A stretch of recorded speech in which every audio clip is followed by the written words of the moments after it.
Hello viewers, स्वागत है आप सभी का मेरे यूट्यूब चैनल स्कूल ट्यूशन गुरुजी में। आज हम बात करेंगे वर्कशीट 19 की, जो कि 18 अगस्त के लिए जारी की गई है। क्लास 10th की साइंस सब्जेक्ट स्टडी वर्कशीट है। यहाँ बच्चे अपना नाम लिखेंगे और अपने क्लास टीचर का नाम लिखेंगे। बच्चों, today we are going to study about acid, base and salt. और इसमें हम पढ़ेंगे बच्चों chemical properties of acid and bases के बारे में। तो चलिए बच्चों, देखते हैं, जानते हैं, समझते हैं कि आज की वर्कशीट में आपके लिए क्या खास है और आज की वर्कशीट आपको क्या बताना चाहती है। तो बच्चों, जब हम बात करते हैं chemical properties of acid and base की, तो उसमें हम मेनली बात करते हैं reaction with acid and reaction of acid with metals. तो जब हम देखते हैं कि डाइल्यूट एसिड जैसे कि हाइड्रोक्लोरिक एसिड और H2SO4 जब रिएक्ट करते हैं रिएक्टिव मेटल से, जैसे कि जिंक हो गया, आयरन हो गया, तो ये H2 गैस यानी कि हाइड्रोजन गैस को इवॉल्व करते हैं। इसकी बेसिक इक्वेशन है metal plus acid is equal to salt plus hydrogen gas.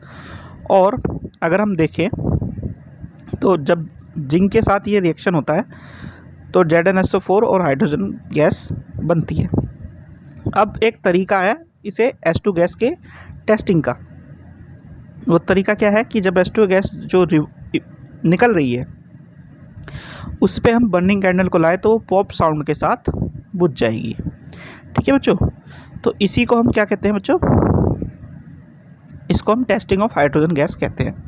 अब बहुत से जो मेटल्स हैं वो H2 गैस नहीं प्रोड्यूस करते, जैसे कि मैग्नीशियम हो गया, ठीक है, चलो 3 के साथ।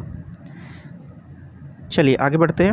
अब बात करते हैं reaction of acid and bases with metals. तो रिएक्शन ऑफ एसिड जब होता है तो क्या होता है बच्चों? डाइल्यूट एसिड जो होता है वो साल्ट बनाता है और हाइड्रोजन गैस को इवॉल्व करता है। इसमें 2 कैटेगरी है, रिएक्टिव मेटल्स और नॉन रिएक्टिव या लेस रिएक्टिव मेटल्स। तो मोर रिएक्टिव मेटल्स में ये ऊपर वाले आते हैं बच्चों, और जो लेस रिएक्टिव मेटल्स हैं इसमें कौन से आगे? कॉपर, सिल्वर और गोल्ड, इस तरह के ये मेटल्स आते हैं। ये क्या करते हैं? डाइल्यूट एसिड्स के साथ रिएक्शन नहीं करते, ऊपर वाले करते हैं।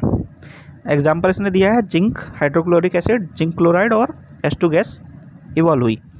अब बात आती है reaction of basis with metal. जब रिएक्शन होता है इनका strong bases react with active metals produce hydrogen gas, ये भी प्रोड्यूस करते हैं। जैसे कि जिंक और सोडियम हाइड्रोक्साइड का रिएक्शन हुआ तो जिंक सोडियम जिंकेट और हाइड्रोजन गैस इवॉल्व हुई। अब बात आती है reaction of acid with metal oxide and bases with non metallic oxide. तो acid reacts with metallic oxide to form salt and water, इसे न्यूट्रलाइजेशन रिएक्शन कहते हैं। एग्जाम्पल इसका ये है बच्चों, मेटलिक ऑक्साइड, एसिड, सॉल्ट और वाटर।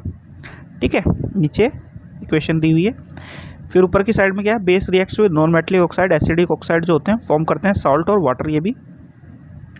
ये भी न्यूट्रलाइजेशन रिएक्शन का एग्जांपल है, और इसमें ये एक इक्वेशन दी हुई है बच्चों, जिसमें non metallic oxide react with base to form salt and water. अब जरा क्वेश्चन आंसर देख लेते हैं बच्चों। तो पहला क्वेश्चन है, right chemical reactions of iron, magnesium and calcium with hydrochloric acid and sulphuric acid.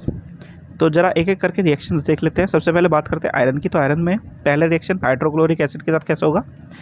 Fe+2HCl, ये आ गया आपका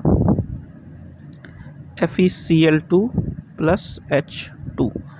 और H2SO4 के साथ रिएक्शन जब करेगा H2SO4, ये आ गया FeSO4+H2। ठीक है बच्चों, ये होगी आयरन के साथ। अब बात कर लेते हैं मैग्नीशियम के साथ। तो मैग्नीशियम के साथ कैसे होगी? Mg+2HCl, मैग्नीशियम क्लोराइड और H2O बन गया बच्चों।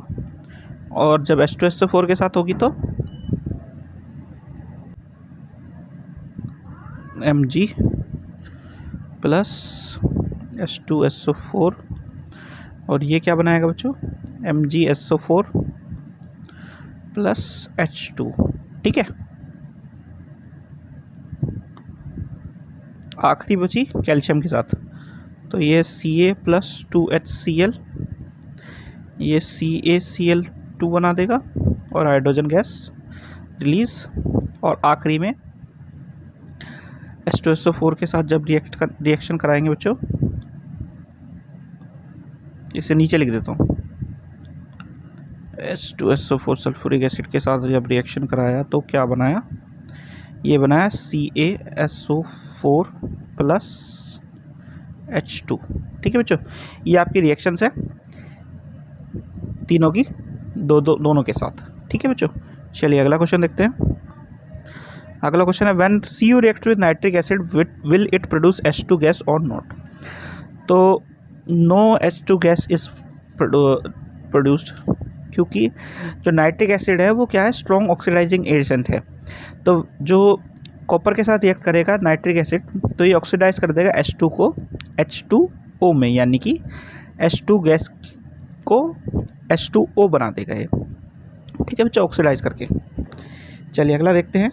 अगला है question number 3, what will happen aluminium when aluminium reacts with sodium hydroxide, also right chemical reaction. तो ये कुछ ऐसी हो सकती है, NaOH प्लस 2H2O। ठीक है, एक बार वापस लिख देता हूँ थोड़ा साफ साफ, 2Al प्लस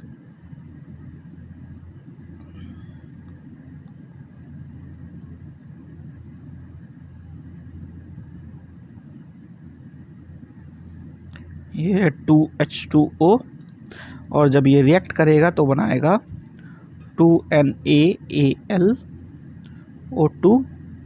प्लस 3H, यानी कि ये हो गया सोडियम एल्यूमिनेट, ये हाइड्रोजन बना दिए 3, और ये एक्सोथर्मिक रिएक्शन होगा बच्चों।